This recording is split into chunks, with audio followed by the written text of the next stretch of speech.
So find a comfortable position. You probably all have your favorite way of sitting or lying down as you meditate. I mean, of course, walking and standing works too, but maybe not in this context so well. So as we come together, we want to really settle the mind. And given that our topic puts so much emphasis on the body, it would be nice to give the body some attention right now, too.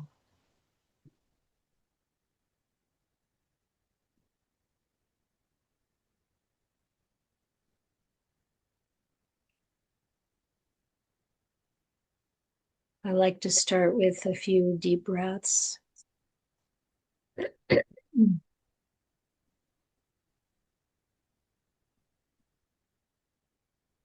Kind of an immediate signal to relax.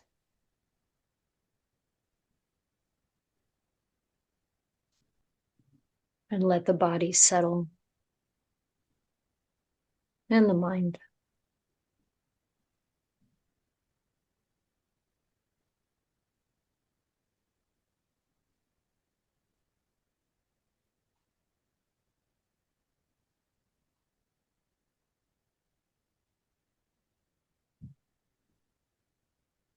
As we bring our attention to the body, let's also bring some kindness and compassion.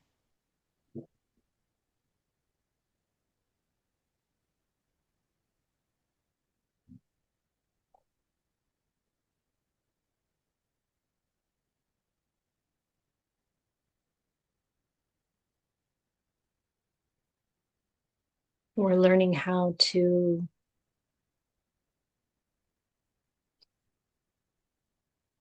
diminish or release our identification with the body, knowing that the body is impermanent, constantly changing, really has its own karma, its own agenda, in a sense.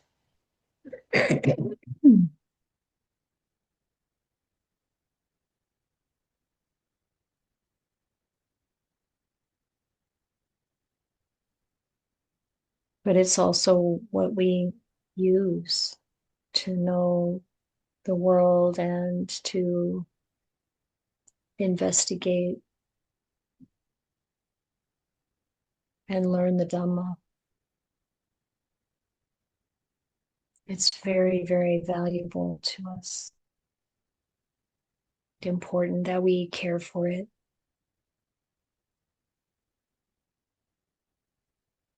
And when it's in pain or unwell, we want to take care of it. And during those times in particular, but really all the time, have some compassion for it. And as we observe it, we are a bit separated from it. Just like anything that we observe with mindfulness, could be our feelings, could be our thoughts, anything that's happening that's coming in through the sense doors. If we observe with mindfulness, then we're not caught up in it. We can observe the body in the same way.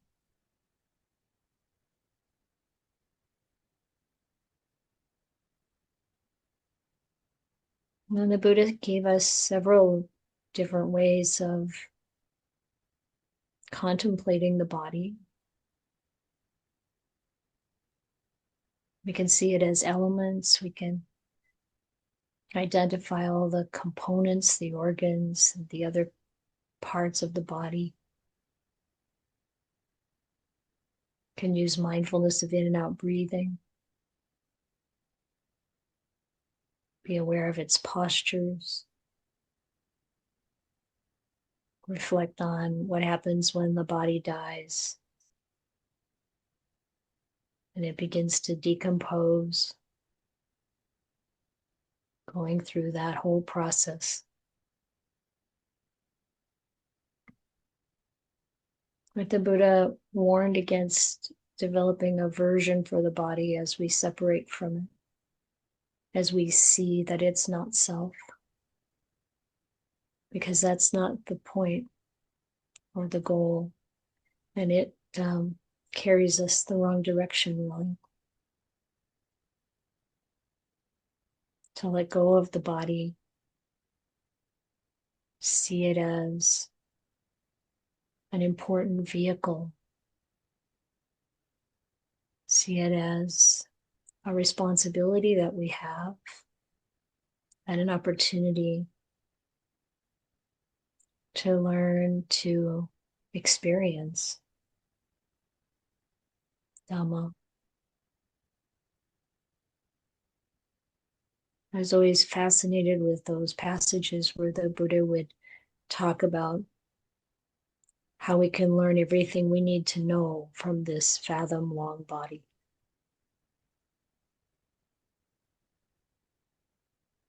Like when we know how we feel, it's really the feeling we have in the body. When we realize truths, it doesn't come from the thinking mind. We feel it in the body.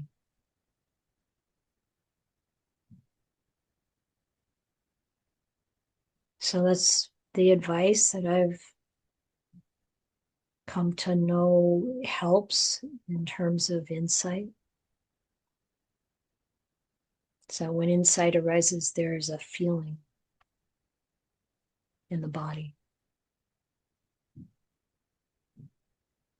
It's useful to remember that feeling, along with the insight itself, of course. Then we can recall that feeling. Because the feeling is like, it's like an image, worth 10,000 words or something like that. Goes beyond thinking. More nuanced and complete and subtle and varied than language.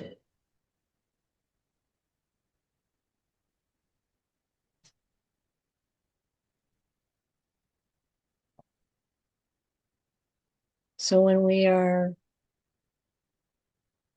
practicing to understand impermanence, dukkha, and not self, practicing to not identify as self with the body, which is very challenging because of the strong conditioning of being in the world, being born into this form, knowing the world through this form, being known as this form. But there can be this tendency to become negative about this form. And we want to watch for that. See that with mindfulness. Not with judgment, but with understanding, with compassion, with knowing what the right balance is there. To let go, but to appreciate.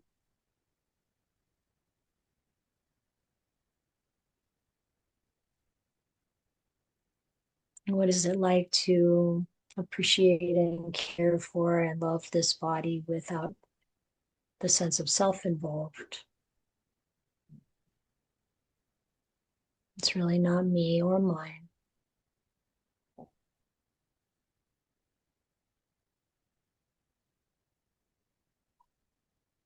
And yet it's helpful. Sometimes you might think of your body as more like a friend.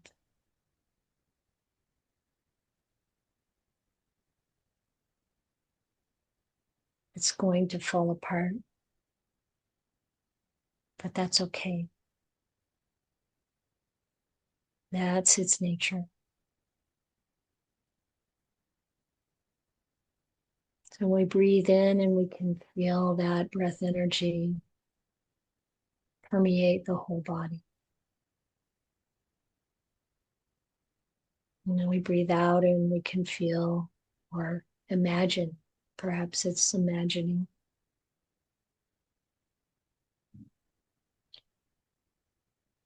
the toxins leaving the body.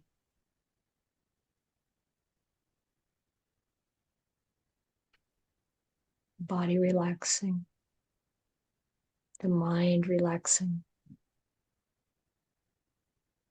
and a sense of well-being that can arise just from being present and aware.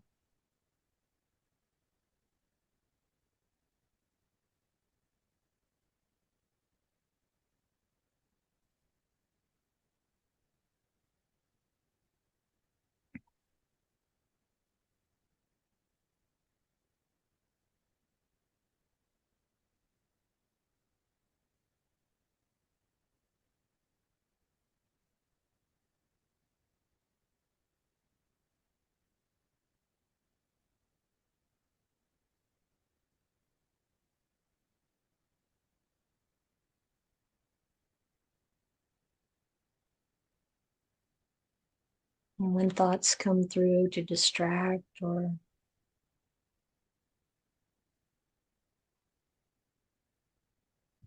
bring in some restlessness, then we can just observe that. Let it pass.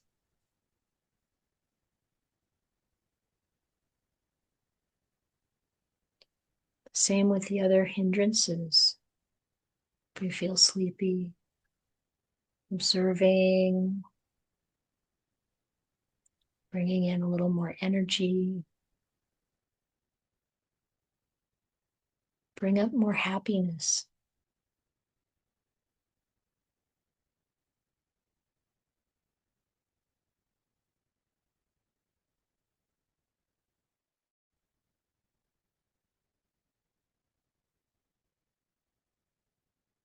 Notice if we're trying to get something or trying to get rid of something.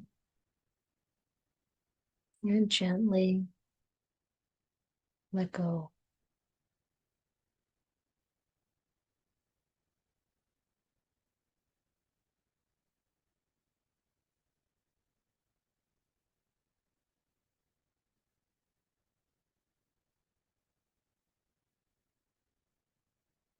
So that the body can be calm, tranquil, and the mind also can become calm and tranquil.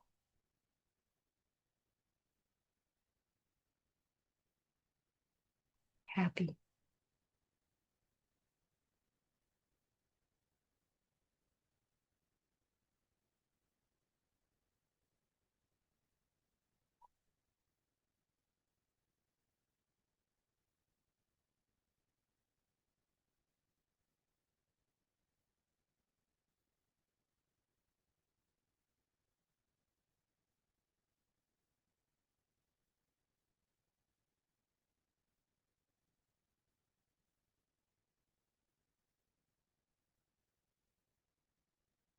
And notice if any pleasant feeling arises out of that calm or that observing whatever's going on.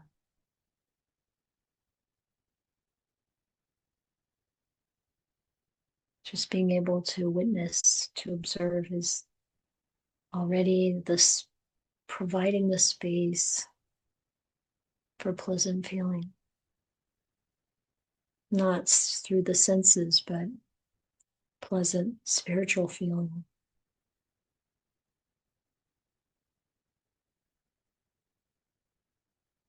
And silence.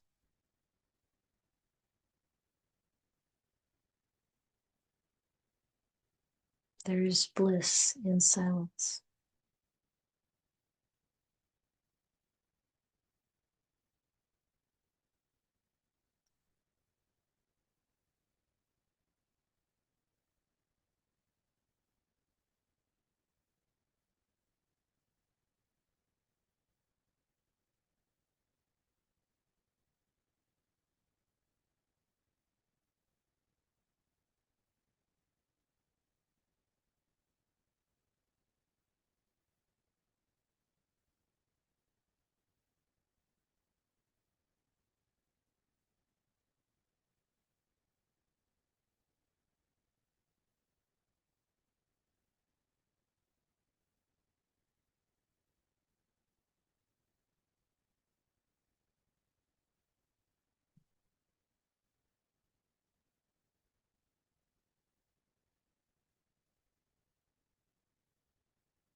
When thoughts arise in the mind, you might notice the effect it has on the body.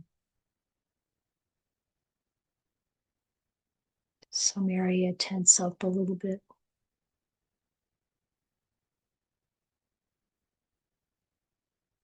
And just being aware of it can be enough for letting go.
Now we'll draw the meditation to a close.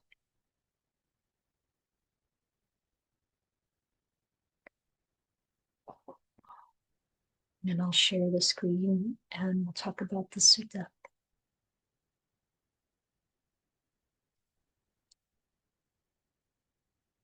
So today we're going to talk about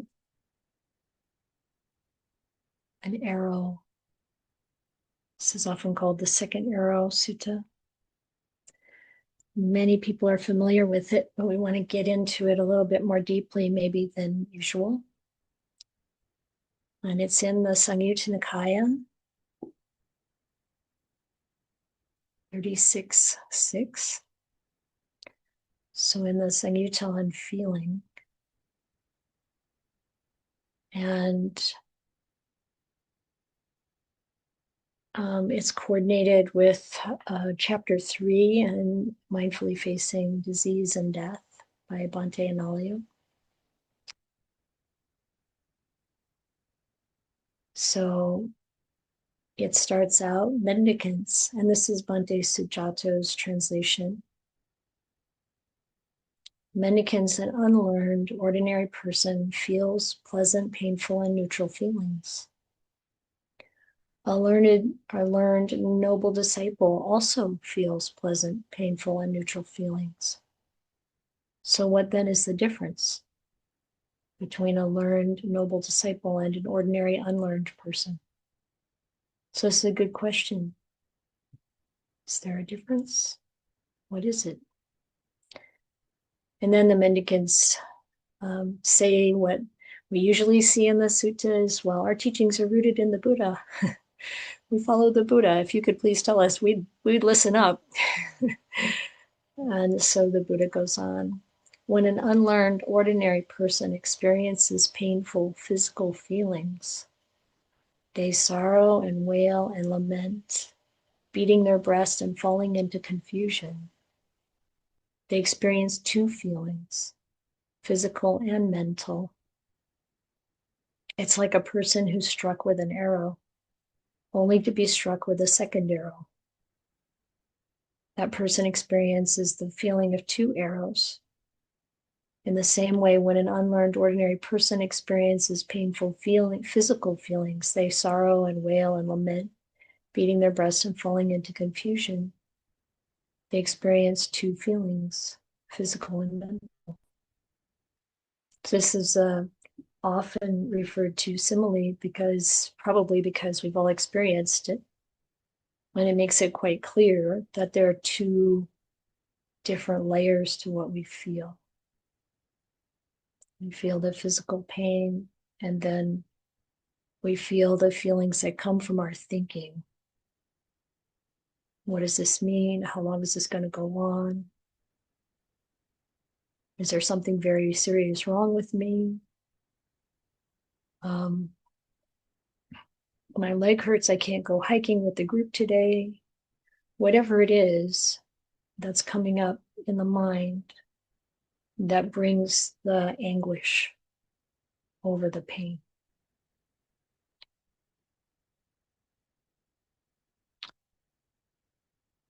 When they're touched, when this unlearned ordinary person, which I can relate to very well, that was most of my life, I think, or how long has it been? Yeah, I still haven't been in the Dhamma as long as I was not in the Dhamma. I guess more than half so far. When they're touched by painful feeling, they resist it. It's understandable. The underlying tendency for repulsion towards painful feeling underlies that. Sometimes the word used there is translated also as aversion. So we automatically have an aversion towards the pain. And there's that underlying tendency towards repulsion is there, towards aversion is there. When touched by painful feeling, they look forward to enjoying sensual pleasures. Why is that? Because an unlearned, ordinary person doesn't understand any escape from painful feeling apart from sensual pleasures. Since they look forward to enjoying sensual pleasures, the underlying tendency to greed for sensual pleasures underlies that. So these underlying tendencies, anusaya is the Pali, they're latent, they're there all the time. They can be evoked from time to time with whatever it is that evokes them. But here we see, okay, when there's painful feeling, then the underlying tendency for aversion comes up, repulsion, pushing away. And then there's this desire for pleasant feeling through the senses, because we don't know anything else. And when that happens, then the underlying tendency to greed gets evoked and actually gets strengthened. When these underlying tendencies get evoked, it strengthens them. Like anything we practice, it's like practicing repulsion. We're practicing the pleasant feeling that comes through the senses, practicing the greed. They don't truly understand feeling's origin, disappearance, gratification, drawback, and escape. So that common template there, the arising and ceasing, the gratification, danger, and escape of feeling. I don't understand that. And then it says, the Buddha says, the underlying tendency to ignorance about neutral feeling underlies that. So he relates it to neutral feeling, but it's that general lack of understanding about feeling. If they feel a pleasant feeling, they feel it attached. We identify with it. If they feel a painful feeling, they feel it attached. If they feel a neutral feeling, they feel it attached. They're called an unlearned ordinary person who is attached to rebirth, old age. I mean, usually that's translated as birth, but of course, the way early Buddhism looks at it, it's rebirth. Rebirth, old age, and death, to sorrow, lamentation, pain, sadness, and distress. They're attached to suffering, I say. I always find it interesting when the Buddha says, this is what I say. This is suffering. When a learned noble disciple experiences painful feeling, okay, now we're going to get to the learned noble disciple and see how it's different. But before we do, I want to bring in an example that I just encountered in an article. There's a group, kind of a club, for young women who have ALS. So ALS is also known as Lou Gehrig's disease. And most of the time, according to the article I read, it's most of the time the people who experience it are older men. I mean, obviously it can happen to anyone at any age, I'm told, but generally they're older men. But then there's oftentimes young women in their 20s or early 30s that have ALS. And some of the stories, I mean, you can just imagine, like maybe just getting out of college. One of the stories, young woman just out of college in France with her boyfriend, starting to experience tremors, things that indicate, and then finding out the diagnosis really is ALS. And ALS is a degenerative neurological disease that does not have a cure. And according to the article, most of the time, people pass away from it within 5 years of finding out they have it. Of course, that's not true for everyone. There are some treatments that help sustain life and support people in being able to have more control or have more capacity, but gradually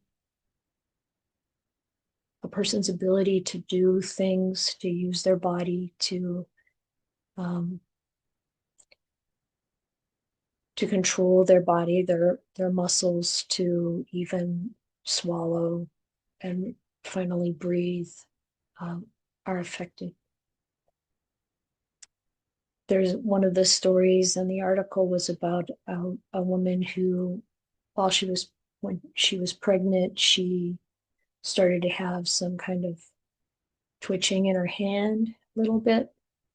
After the baby was born, at some point she couldn't button the baby's onesies. And she went to the doctor and found out she has ALS. Can you imagine if you're in your 20s? So this club that nobody wants to be a member of is these women. And there are different groups, of course, of people who have ALS, and some of them are really focused on finding a cure, but this particular group is just focused on connecting and having fun. So it talked about a meeting that they had on the East Coast where people all came together. They flew in from all kinds of places. The furthest one was from Scandinavia. They brought all their equipment, their wheelchairs, their CPAP, their everything, including caregivers, mothers, sisters, aunties who could take care of them, and medicines and things like tequila. And they had this opportunity to be together with people who really understand, which we can see the value in that. And they also did things like makeovers and dyeing their hair purple, or, like being, dancing, even if it's the wheelchair in the dance floor with the caregiver helping, things like that. And sometimes the tequila has to go into a tube, kind of thing. And I thought, this isn't a criticism at all, because I can't really imagine being in that situation, but I can kind of imagine if, say, my daughter was in that situation, even knowing what I know about the Dhamma, if that wasn't where her head was, I'd take her to the party if she wanted to go. This isn't a criticism of it at all, but to see like how we really have not much else to fall back on when we don't have the Dhamma, the understanding of the true nature of reality, that we want to have the enjoyment of the sense pleasures to kind of take away the pain, or to cover it over, to forget it for a little while, or maybe have some memories that help, and that the aversion and the greed are just going to be there without our even being able to notice or control it. And so, what would a noble disciple do with a situation like this? So when a learned, noble disciple experiences painful physical feelings, they don't sorrow or wail or lament, beating their breasts and falling into confusion. They experience one feeling, the physical, not the mental. It's like a person who struck with an arrow but was not struck with a second arrow. The person would experience the feeling of one arrow. In the same way, when a learned and noble disciple experiences painful physical feelings, they don't sorrow or wail or lament, beating their breast and falling into confusion. They experience one feeling, physical, not mental. Now, how is this possible? When they're touched by a painful feeling, they don't resist it. There's no underlying tendency for repulsion towards painful feeling underlying that. So without that added mental suffering, the underlying tendency for aversion or repulsion doesn't get activated. When touched by painful feeling, they don't look forward to enjoying sensual pleasures. Why is that? Because a learned noble disciple understands an escape from painful feeling apart from sensual pleasures. Do you have a sense of how that works? Maybe you know because you experienced this.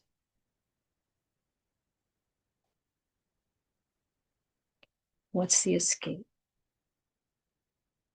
Well, it has to do with understanding the arising and ceasing of the painful feeling, or pleasant feeling, or neutral feeling. And also the gratification, the danger, and the escape feeling. And the escape is always around letting go. So being mindful, being present, witnessing without trying to change anything, without trying to do anything about it, without trying to push it away or draw things closer. It's like, that's the escape. That's where we can let go. So they don't look forward to enjoying sensual pleasures. There's no underlying tendency for greed, for pleasant feeling underlying that. They truly understand feeling's origin, disappearance, gratification, drawback, and escape. And there's no underlying tendency to ignorance about neutral feeling underlying that. If they feel a pleasant feeling, they feel it detached. So it's still there. If they feel a painful feeling, they feel it detached. As long as we have this body, we're going to have pleasant and painful feeling. If they feel a neutral feeling, they're going to feel it detached. They're called a noble disciple, a learned noble disciple who is detached from rebirth, old age, and death. They're detached from death. Death's going to happen, but so what? And it's not apathy or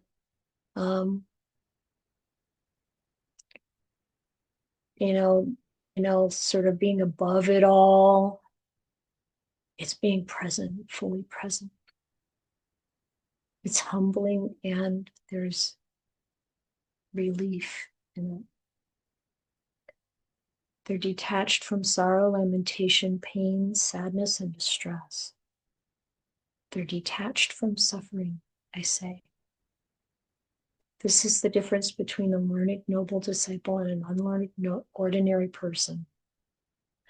A wise and learned person does not feel. Okay, so this is Bhante Sujato's way of handling this very difficult statement. Bhikkhu Bodhi just adds in, it's not, they don't feel the mental feeling. But the idea here is they feel the feeling of pleasure and pain, but they don't feel the added, that they feel the physical feeling, but they don't feel the added mental feeling. This is the great difference of skill between the wise one and the ordinary. A learned person who has appraised the teaching discerns this world and the next.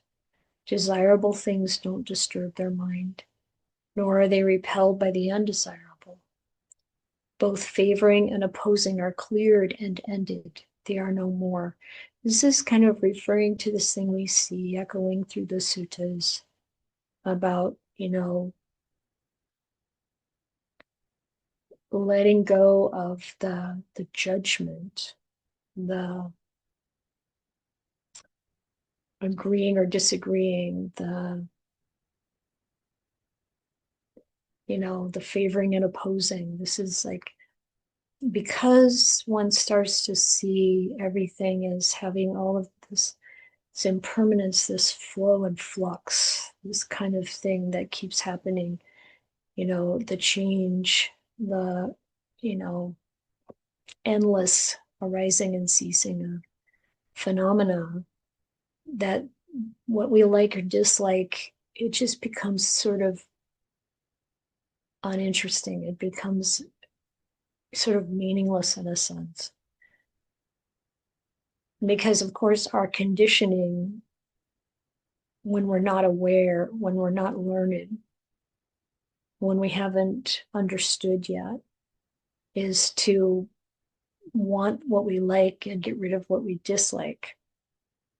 But once we recognize that there's no relief in that, it's just a repeat of the same cycle again and again and again and again, which brings more suffering. Both the favoring and opposing, we can observe it, but it's not something that we're going to take very seriously. Knowing the stainless, sorrowless state, they who have gone beyond rebirth understand rightly. So that's the sutta.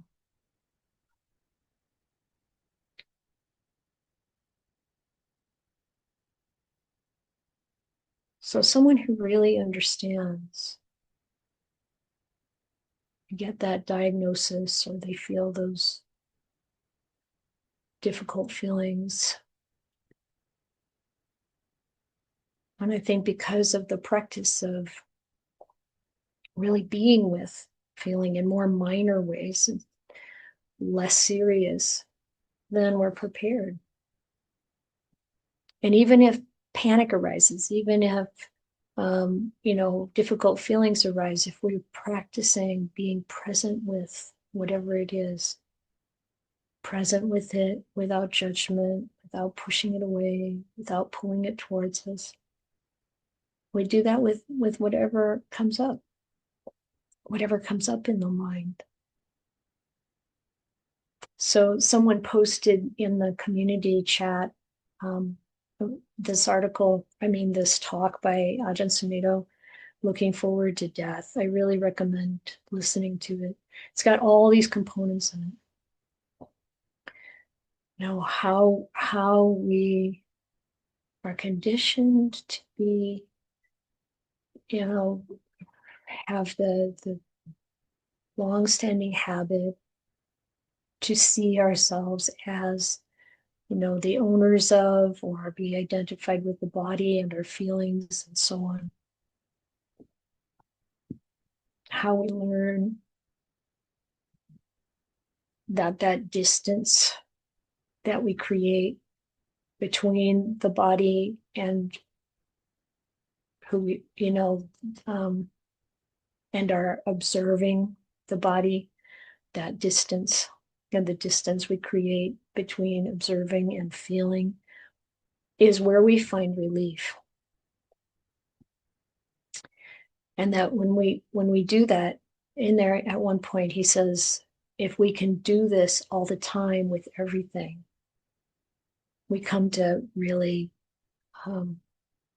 have the insight to solidify our knowledge, our freedom. And this is what it says at the end of the Satipatthana Sutta. If you really can maintain that kind of mindfulness. And it's just practice. This is what we want to practice. Being present with, not blaming what's outside of ourselves, not blaming and not buying into whatever feelings arise when things change. And then Ajahn Sumedho also in that talk talks about, the getting used to silence. That it's in silence where we find real peace, real relief, and bliss. It may not feel like bliss at first because he identifies that, we're used to excitement, activity. We're drawn to, the fun, the sense of autonomy or authority or ability. We feel powerful when we can succeed in things in the world or have control, apparent, the illusion of control over things. But actually, this is not peaceful, and it's not freeing. It's entangling, binding, and we're bound to the repetition of sorrow, lamentation, pain, grief, and despair. It's a very strong habit that we can change. So last night, I didn't get a lot of sleep, but I was reflecting on these things that Ajahn Sumedho's been saying. And I was remembering a couple of things that happened to me quite a long time ago now. Wow, it's probably almost 30 years.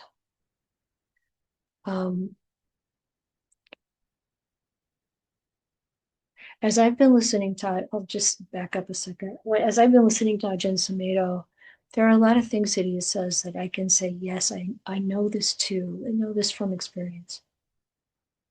But there's kind of been this piece that I just kind of like, well, okay, I'm not sure about that yet from my own experience. And that's been around the way he expresses the Dhamma as pure consciousness.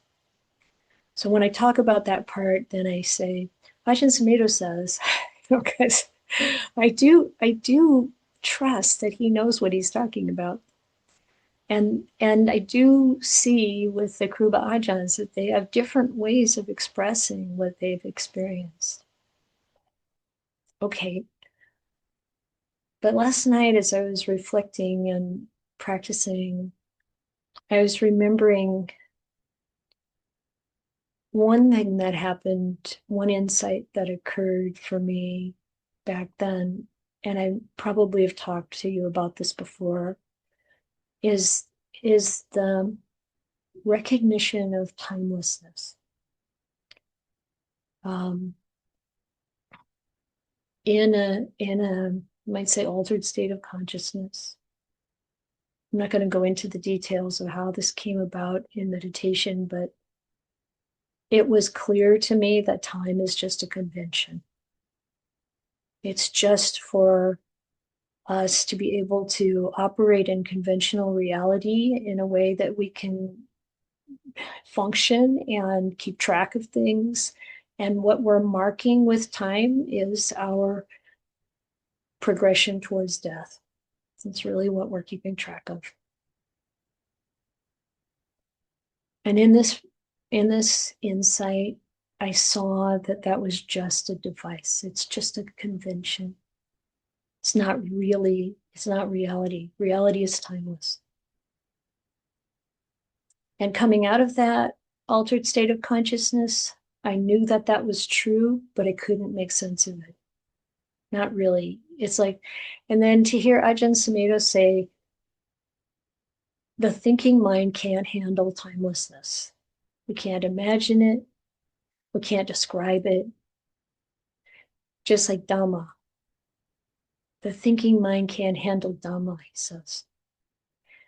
And I saw the connection there last night. It's like, yes, that's right. That's why, we can't know Dhamma from trying to think it through, trying to use language about it. That's why we have to discover it for ourselves beyond the words. Because the words are like time. They can't really handle the Dhamma. So that's helpful to just see that connection with the way Ajahn Sumedho is expressing his experience. And then another insight that came in a different situation at around that same time in my life.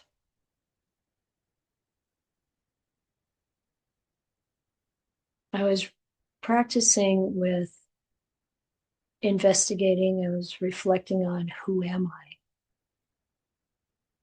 And really going in, peeling off the layers of the roles I had in my life, the layers of characteristics and qualities and skills and whatever experiences, and just peeling away layer after layer after layer. Because every time you think, well, I'm this, or I'm this, then ask again, but who am I? And when it finally came down to there was nothing else left, there was only this column of energy. And the image was this column of energy coming down through my body. And the insight was this is the same column of energy for all beings. Now, again, the thinking mind can't really make sense of that, but as I see it.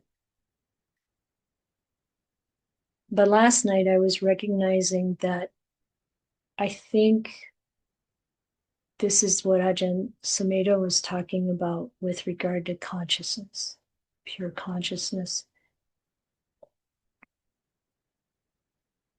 I can see how that column of energy, even though the image is it comes down through this body, because it comes from what's beyond limits, or there's no limit to it, limitless. And it goes through and is limitless.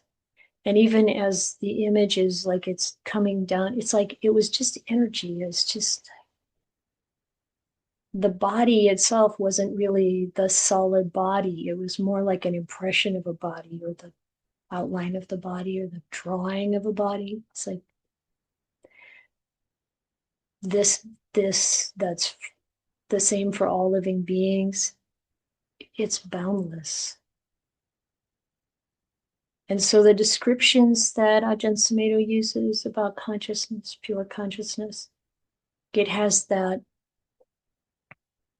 timelessness, that boundlessness, without limit, without feature. It's like, oh, right. It's like that. That's how it can be the same for everyone. That's how, when he talks about how in consciousness, or maybe for me, it's like in that kind of energy, life force energy, something,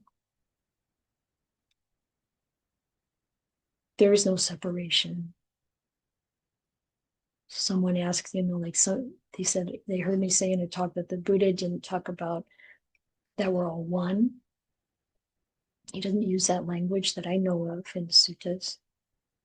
However, that's because when we think about these things from the perspective of the sense of self, we can't grok it. It's like there's no separation after we let go of the sense of self. Then we can see that. That's where there's no self to be separate. That's where there's just one.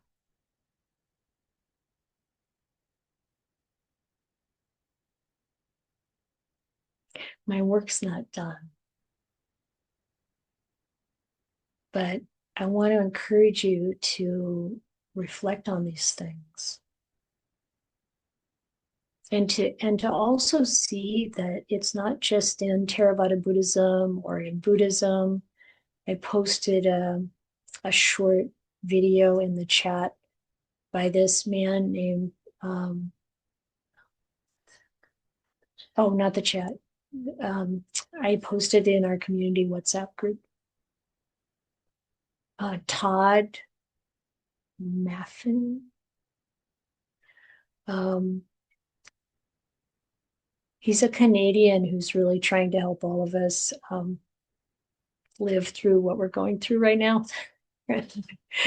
And this very short video, he talks about something he learned years ago, and you can take a look at it. But it's the same components that we talk about all the time, applying the noble truths to our experience, being present with it, observing it, not being judgmental of what's happening, having that distance, and really understanding what's happening.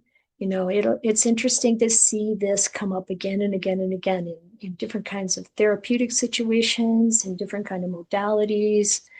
I mean, this is what works to relieve our suffering. This is how we live as noble disciples, whether we know about the Buddha or not. We begin to understand the Dhamma, experience it.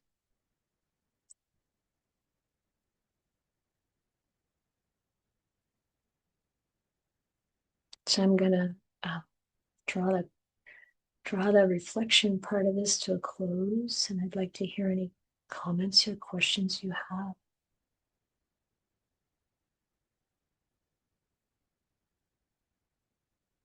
Yes, Deborah. That was very deep, I'm not sure I can follow all that, but I remember, for the unconscious, I know there's no time. Things that happen to us in the Mhm. past, it's as if they just happened now or yesterday or whatever. Anyway, I have to reflect on what you were talking about. But like sickness and pain and things like that, the second arrow, it's all about how you think about it, right? And um, for me, what happens is immediately I feel, ah, I don't want this. I'm going to resist this, get rid of it. I'm going to work really hard or try to find some way out of it. But then I catch it right away, and I've always called it jumping on the zip line to the cave of hell. So I just There you don't, go. right. So I don't want to jump on, but I can feel myself, oh, there it is. It's coming down. I could get it. I could get it. So then I stop then. Um, That's great. and I would like to make that shorter and shorter and shorter, right? Yeah. Mhm. So Yeah, maybe yeah. maybe the zip line doesn't even come down. Yeah, but like even in that poem at the end, it's like it's not that we don't feel it. Hmm. We're gonna feel it. It's just that we don't have to take it in. We don't have to, we don't have to get on the zip line. Right. I love that image. Yes. Yeah, it's waiting for you all the time for many triggers. Yeah. Thank you. Yeah, yeah. When you mentioned the unconscious, I wonder if that's really the subconscious. Mm, Because like the anusayas are really underneath. They're in that unconscious space too. But mhm. I don't know about time in there, but what makes sense to me is Ajahn Sumedho talks about, the Dhamma is timeless, akaliko. And what is it that's timeless? Mhm. Like, and how do we experience that and understand that it's really the real reality. Um, it's not that conventional reality doesn't exist. It does. We're here. We're doing this in conventional reality. It's just that I think we come to a point as practitioners where we don't want to keep repeating the same thing over and over. Right. Right. Yeah. I love how you bring in altered states. I mean, there's just this whole other world that it's we I personally forget to give expression to, and stay so much in the conventional. Mhm. Yeah, and call it an altered state, but it's samadhi or whatever. Jhana is altered, it's an altered state, it's like, and whatever names we give it, it's like, yeah, the thinking mind has such limitations. Mhm. It Right. it's really about conventional reality. It doesn't have the capacity to go beyond that. And the Buddha keeps saying, you're not going to get this through reasoning and logic. Mhm. It's exactly what he's talking about. So he's talking about, so you get it through your experience and then you accept that experience and not try to like describe, I mean, describing it makes it go away.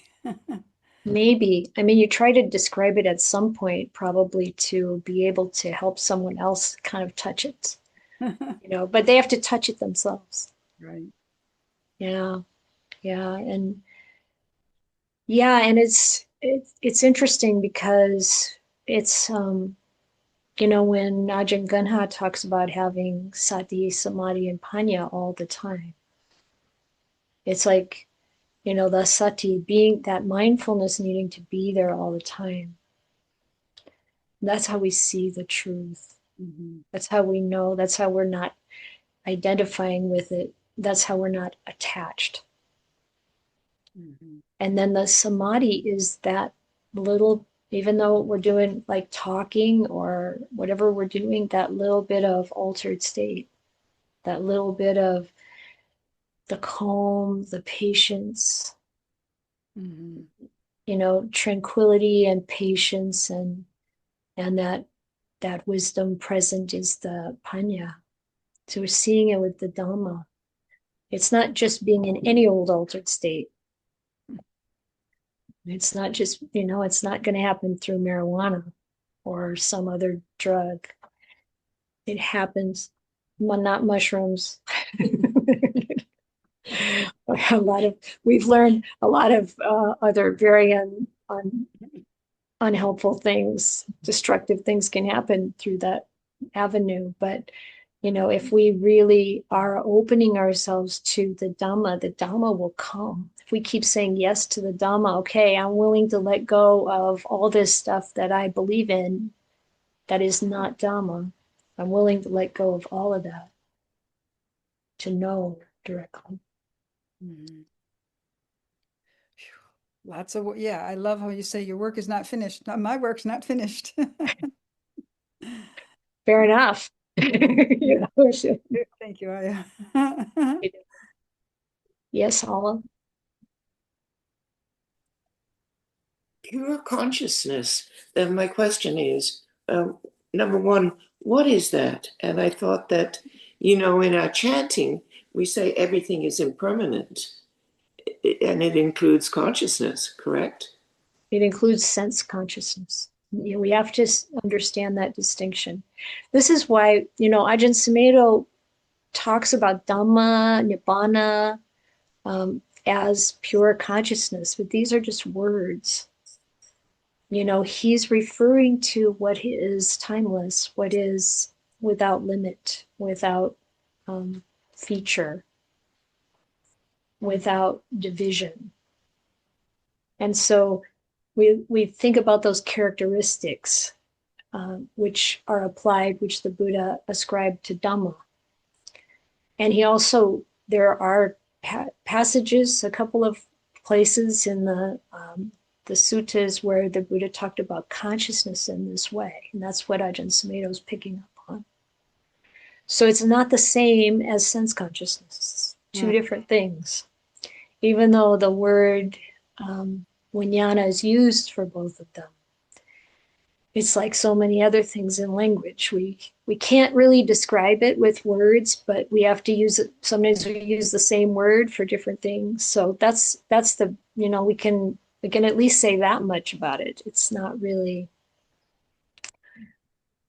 it's not the same thing as sense consciousness. Sense consciousness is extremely unstable. It's very much anicca and anatta. It comes and goes to make sense of what we see here, taste, smell, touch, think, and those things are very fleeting and unreliable. We can't take refuge there. But in whatever we call it, this timeless, endless, boundless truth of the way things are, that we can take refuge in, that's reliable. And the other question I had is, if I feel like I hurt somebody's feelings, and I feel bad about that, is that physical or mental? It's mental. It's not a pain in your knee. Right, right. So do I? But we do feel a feeling in the body from mental feeling. Mm-hmm.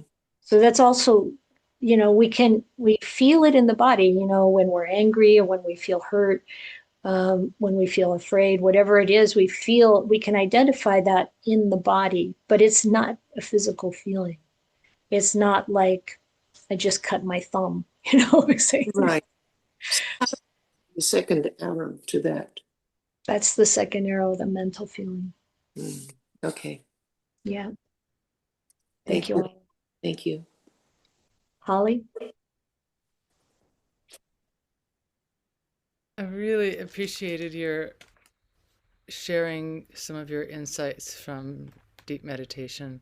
It's just so rare to hear that shared, and it's really forward leading for me. Mhm. I was considering a similar feeling I've had of being a vessel that energy just travels through me in life. Um, Mm-hmm. and that I kind of receive it and then it moves on.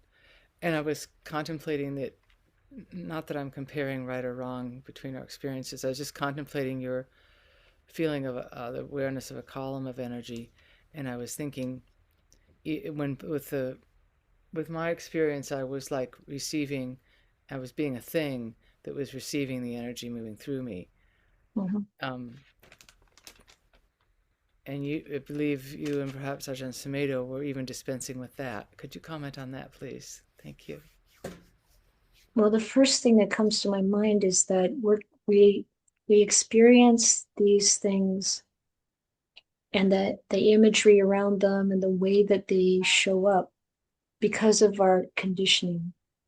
So at that time, I was doing a lot of Qigong practice, and even this practice of going deep into who am I was happening as an exercise in the class. Another person was asking, "Who are you?" And every time I would unload a layer of it, it would be again, "Who are you?" And it really helped me go deep into what's beyond all those layers. But then the image of it is very much related to the conditioning of working with energy and working with feeling energy through the body and all of that stuff. So, experiencing it, the second thing that comes to mind is, you're, like you said, you're feeling like a thing, receiving the energy. That's going to be based on some kind of preconditioning too. And what we want to notice about these things, whatever we call it, or however it presents itself to us, because it does feel like from the Dhamma insight, it somehow gets presented to us. It comes like when the Buddha talked about realizing the noble truths, in the night of his enlightenment, this knowledge and vision arose that he didn't know before. It's like, where is that coming from? That's coming from Dhamma. So we look at the qualities, like if there's something that's receiving it, is that limiting, or is that energy just flowing through that something? So what the Dhamma is limitless. It's timeless. It's encouraging us to come and to see for ourselves, to experience directly. It has to be experienced directly by each of us individually. And that's because we are conditioned beings. We're going to experience this as a conditioned process. So when you think about it, instead of like getting hung up on the description, or the description that one person experiences, that's not what you're going to experience probably. So just look for the timelessness, look for the boundlessness, look for the the positive experience of bliss or peace, stillness that comes with it, the lack of ego, the complete disappearance of the sense of self. Things like that, things we know that are true of Dhamma, true of Nibbana. Where that takes me is that when I reflect to those moments, I'm like this learner and I want to like pay attention and learn it, which is a hang up. So I'm thinking next Just time know, I you go don't there. have to do anything but notice that there's that desire arising that's kind of like, I want to get something. Yeah. And all we have to do is notice it, and not be judgmental about it, because that's also just conditioned.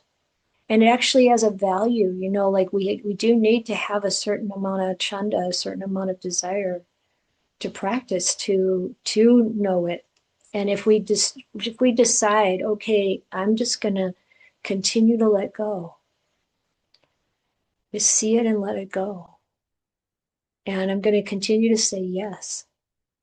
No matter what is revealed by the Dhamma, continue to say yes. It has to do with trust and faith in my process. It has to be there. Yeah. Those qualities are important. Yeah. Thank you, Holly. Elizabeth? Yes. I'm going through a great deal of distress right now.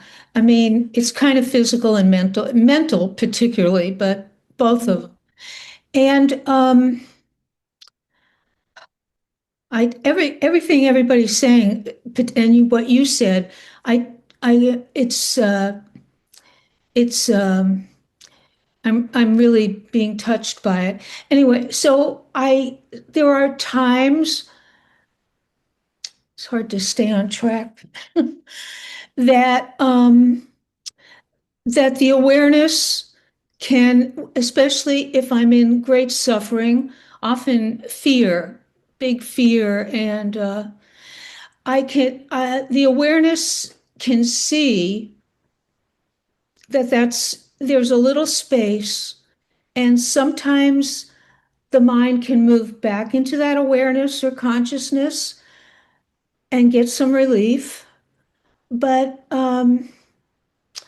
it's such oh, I'm so consumed. The conventional, is the conventional mind. I'm so consumed by the pain that I guess the question is, how do I enhance? I kind of know the answer is mindfulness, but I'm asking you, how do I enhance and build and make that bigger space, the consciousness, more robust and full, so that I can withdraw my identification from all the mess? Yeah, it's exactly what you said. It's through seeing what you're experiencing and like really taking that breath, taking that, like noticing what's happening, and just being able to really accept it. Like, yes, there's a lot going on. Yes, there's a lot of letting go that's needed. Yes, it's hard. Yes, it's like this. It's like this. And every time you say that, and every time you feel that, you observe it, you're strengthening it. So it's like, you work out at the gym, and however many curls you do with the weights, you're strengthening those muscles. And it's the same thing, just keep coming back to it and catching it as soon as you can, and just accepting that the process you're going through is big. It's big for anyone. And it's okay. It's totally okay. I mean, unless there's something I don't know about, which is also possible, it's like, this is normal stuff you're going through. And if we think like that, the more we think like that, even when the diagnosis is ALS when you're 28 years old, if you can think about that as normal stuff, this is what the Buddha is encouraging us to do. That aging, sickness, and death, accident, all these possible things that can happen to a human being, all the possible things that can happen to sankharas, getting lost, getting stolen, getting whatever. It's all normal stuff. Even the whole display we're seeing in the world right now, as sad and as horrifying as it is, it's all normal stuff for samsara. It's happened over and over and over. Thank you. Yeah. This is not to diminish it, Yeah. but it is to set ourselves in the perspective on it that actually leads to freedom. I believe in it and I trust it and I'm working it, but there's a part of me that just, no, I don't want it this way. I don't want the whole world this way. I don't want me that I don't want it this way. Yep. And just be with that. Be with that feeling and let it mature into nibbida, into that kind of healthy disgust with samsara. It's like, ugh, do I want to do this again and again and again? The Buddha said, when is it going to be enough? How much of your blood has been shed in all the lifetimes? And the monks go, well, according to your teachings, he says, is it more or less than the great oceans? And well, according to your teachings, my blood that's been shed is more than in the water in the great oceans. And the Buddha's like, well, when are you going to be done with this? When is it enough? So even if we can only know that intellectually at first, it's enough to say, okay, I'm going to keep practicing, keep pulling that mindfulness up, keep pulling up the samadhi, keep pulling up the wisdom. Yeah, keep saying yes to the Dhamma. Thank you. It's what Holly said. It takes a lot of faith because basically you're throwing your life at it, in it, your whole life. It's true that the faith is important to develop, but we can throw our whole life just because we see where our life is going. Yeah. I mean, it's like we can just observe this. If we're honest with ourselves, we can see that the ego's a sham. We think we're in control, but we're not. And it's like letting go is so relieving. Every time we let go, we feel relief, but we seem to take so long to get the clue. It's like, why do I want to cling to anything? I don't know. So just, continuing to open up to that. Thank you, Ayya. Yeah, thank you, Elizabeth. Neil? Yeah, two things. I have I guess, a clarifying question about the sutta, and then I also have a reflection that came up from my past during the talk. Um, so the ALS club, so the women, so as you started talking about what they were doing, I was thinking, oh, this is going to be an example of people not allowing the second arrow to strike because they're not dwelling on the suffering. But then the sutta goes on and says the second arrow can also be going into sense pleasure, which then leads to greed. So I just want to clarify that not so much that you were using that as an example of something wrong, but using it as an example of a different kind of second arrow? Mm-mm. No? I don't think so. I think the second arrow is probably felt by every one of those women. There's got to be tons of worry. I mean, how do you're the mother of a newborn baby and you find out you've got this? How do you not have the second arrow? The only way is with some real insight, but that, and it's not judging or, it's not about right and wrong. It's about the process of human life and what we encounter, the incredible challenges we encounter, and the reality that we don't control it. I mean, nobody wants to be a member of that club, of course. Right. And nobody wants that for their sister or their daughter or anybody.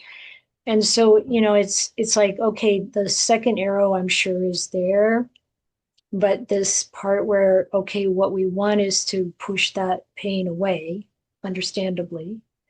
And then what we evoke with that is the desire to have sensual pleasures because that's the only relief we know of, escape, feel something good, but it's not the good of the peaceful mind of letting go of samsara because the person's not there yet, or they haven't had the conditioning to even know to go there.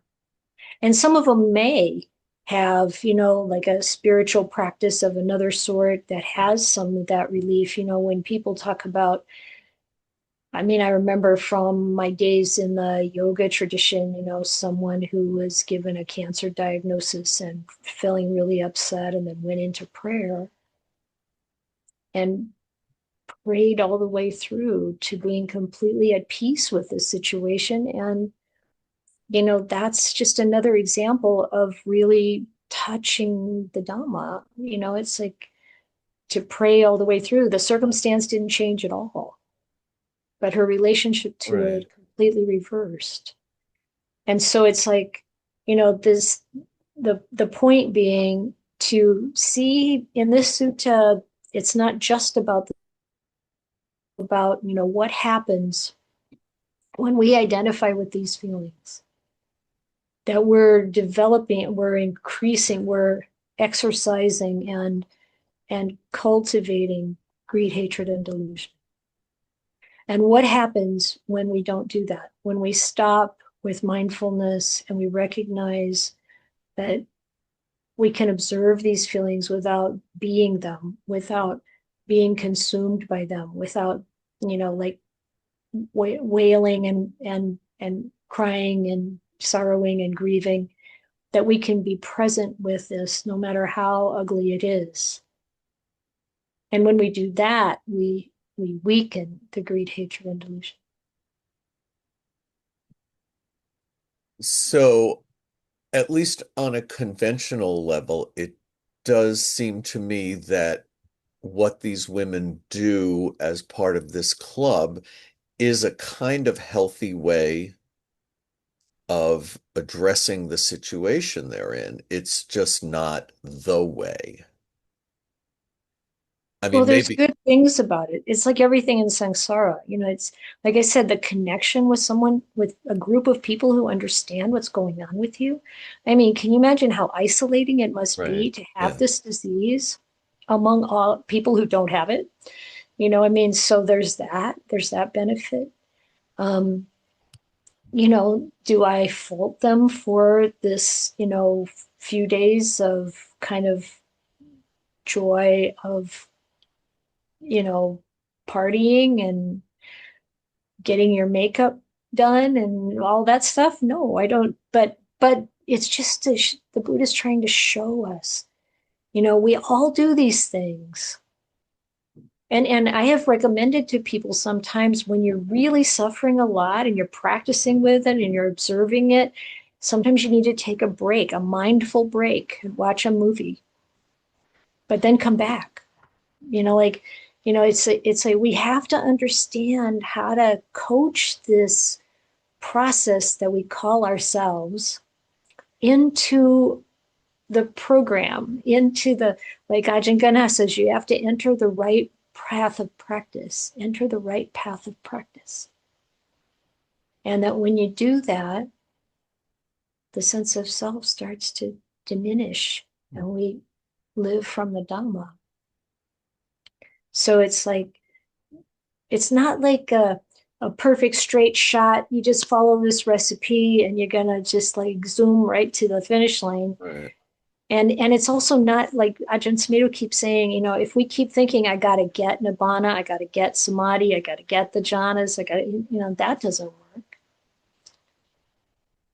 Instead, stepping back, observing with humility, with a willingness to be shown, and a willingness to let go. Okay. Yeah, that clarifies it for me. And then when you were talking about Ajahn Sumedho saying how words I forget exactly how it was put, and I definitely do want to go listen to that talk. Um, that words are not adequate, I think is what how you said to express Yeah. the Dhamma. It for some reason brought me back when I was a kid and I read a book called A Wrinkle in Time, Mm. which was about um, these kids traveling through the fourth dimension called a tesseract to find their father, their lost father.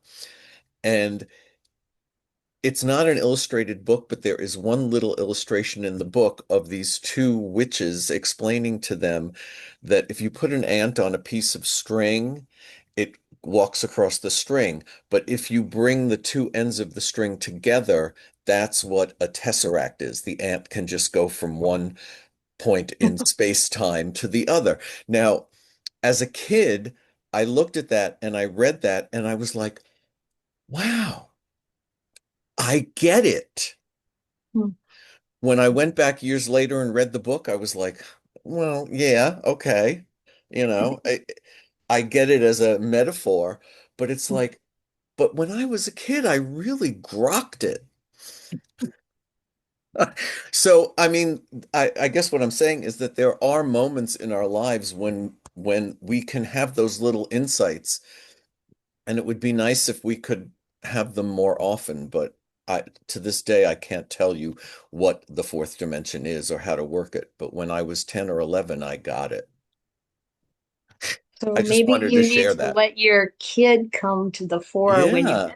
Maybe meditate. if more kids were brought to Buddhism at a younger age, they might get a lot of these things better. They might have And come in with a lot of it already that they have to forget while they get reconditioned I in this know, lifetime. I It's like, know. oh man. Yeah. Thank you. It was a really deep and wonderful talk today. Thank you. You're welcome. And I'm going to talk to Kay for a second. I hope if you can stay.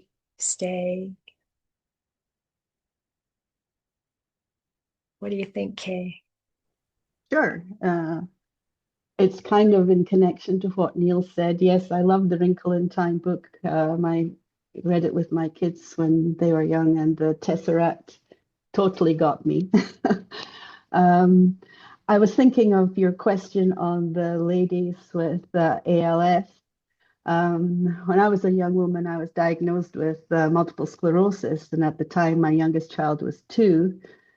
Um, and my eldest was 12, and then I had one in the middle that was educational special needs child, and I had an aging mother-in-law that I was taking care of.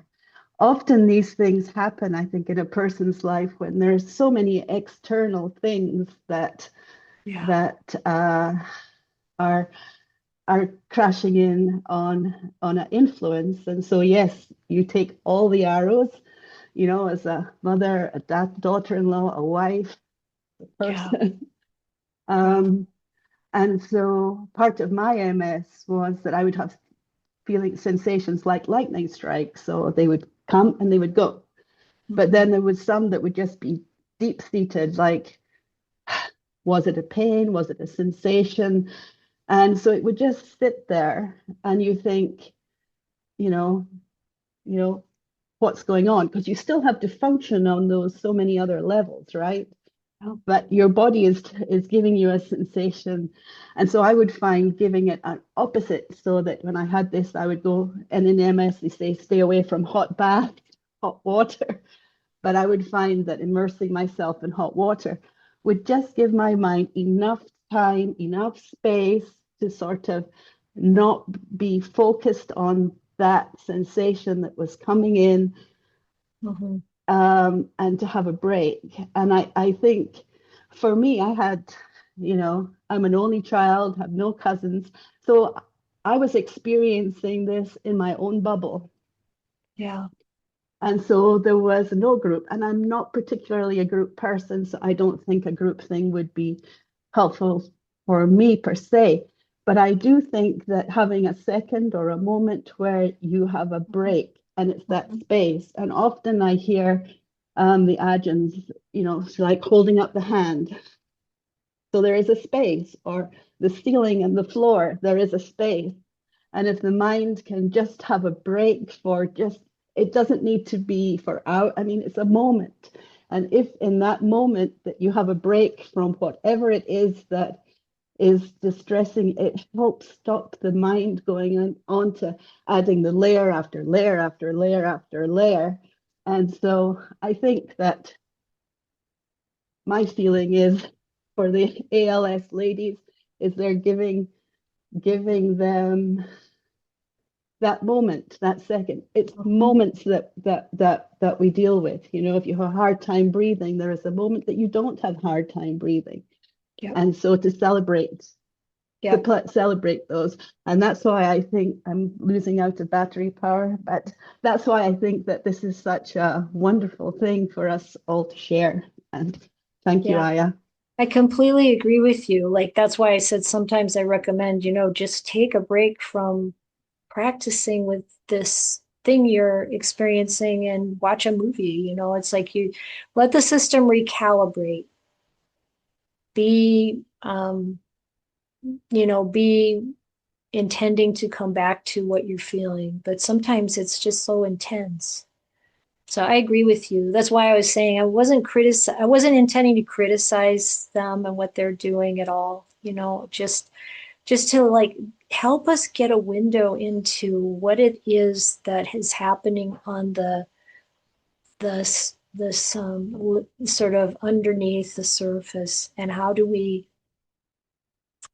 learn how to practice with these things in a really effective way. Yeah, thank you.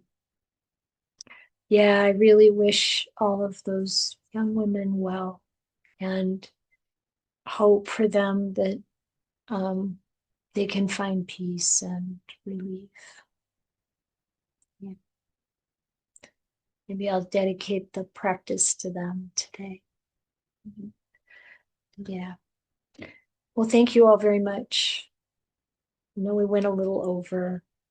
I hope that wasn't stressful for anyone.